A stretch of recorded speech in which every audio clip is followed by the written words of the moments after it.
আরে আমি আপনাদেরকে বলেছিলাম যে মহরম মাসে তাজিয়া বানানো হারাম, মহরম মাসে ইমাম হোসাইনের শানে বুকে ব্লেড মারা হারাম, খঞ্জর মারা হারাম, ছুরি মারা হারাম, চাকু মারা হারাম, লাঠি খেলা হারাম, বাঁশ খেলা হারাম, এই কথা বলেছি। আর মানুষের মধ্যে একটা কোলাহল সৃষ্টি হয়ে গেছে। মানুষ নিয়ে আমাকে নিয়ে সমালোচনা করতে আরম্ভ করেছে। শোনেন, হারাম বলেছি হারাম, যেটা হারাম হারাম। এ প্যারে মুসলমান, গর্দন যদি চলে যায় তারপরে বলবো হারাম হারাম হারাম।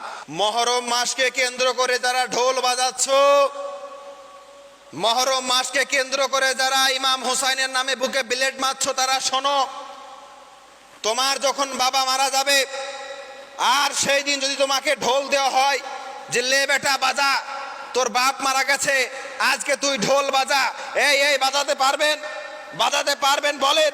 যদি বাজাতে না পারেন তাহলে ইমাম হোসাইন রাদিয়াল্লাহু তাআলা আনহুকে যখন শহীদ করা হয়েছে সেই দিনকে উপলক্ষ করে, সেই দিনকে স্মরণ করে কেন ঢোল বাজাচ্ছেন?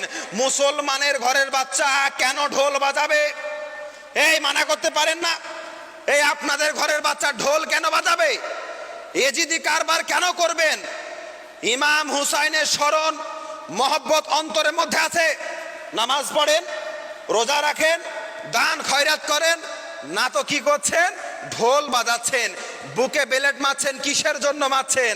আরে আমি আপনাদেরকে বলেছিলাম যে মহরম মাসে তাজিয়া বানানো হারাম, মহরম মাসে ইমাম হোসাইনের শানে বুকে ব্লেড মারা হারাম, খঞ্জর মারা হারাম, ছুরি মারা হারাম, চাকু মারা হারাম, লাঠি খেলা হারাম, বাঁশ খেলা হারাম, এই কথা বলেছি।